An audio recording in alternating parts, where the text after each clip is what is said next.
มาผ่านทุ่งนาเสียงหัวใจยังเรียกหาเธอลมพัดมาเบาๆผ่านทุ่งนาคอยยืนมองฟ้าแล้วนึกฮอดเจ้าทุกสายลมคือเสียงหัวใจบอกความฮักที่บอกเคยลืมน้ำค้างพรำยามเช้าทำให้คิดถึงรอยยิ้มเธอถึงเฮาสองอาจสิอยู่ไกลแต่ใจคอยยังอยู่กับเจ้า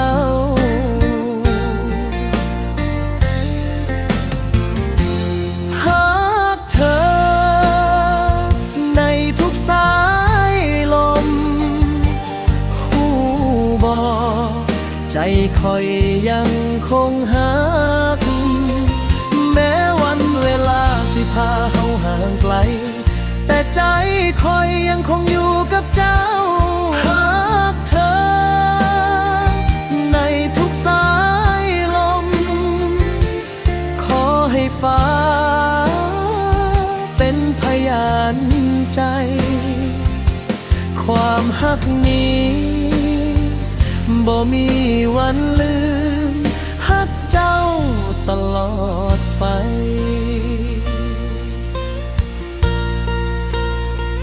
ฝนตกพรำแอบห้องให้คนเดียวคิดฮอดเสียงหัวเราะที่เธอเคยให้นกกางเขนร้องอยู่ข้างหน้าคอยก็ยังฮักบอกเคยท้อแท้แสงดาวคืนนี้เป็นเหมือนแสงใจบอกให้รู้ฮักเฮายังไม่สิ้นแม้วันพรุ่งนี้คอยอาจอยู่ไกลแต่หัวใจยังคงเรียกหาเจ้า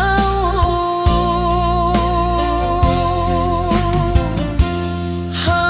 กเธอในทุกสายลมหูบอก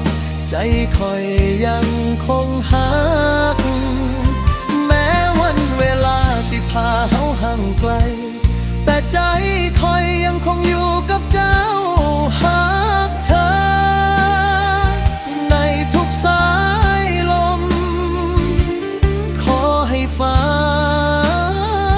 เป็นพยานใจความฮักนี้บ่มีวันลืมฮักเจ้าตลอดไปขอให้สายลมพัดพาความฮักไปหาเจ้าขอให้ดาวเดือนเป็นพยานใจคอยบ่มีวันลืมฮักแท้ในใจนี้ฮักเธอฮักเธอตลอดไป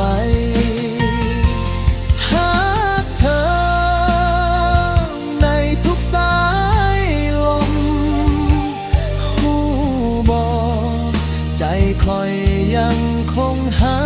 กแม้ถึงวันพรุ่งนี้เฮาสิอยู่ต่างทางแต่ฮักนี้บ่เคยจางฮักเธอในทุกสายลมหัวใจคอยยังฮักเธอเสมอบ่มีวันลืมแม้การเวลาผ่านไปฮักเธอตลอดไปทุกสายลมคือเสียงฮักเธอทุกลมหนาวคอยยังคิดฮอดฮักเธอตลอด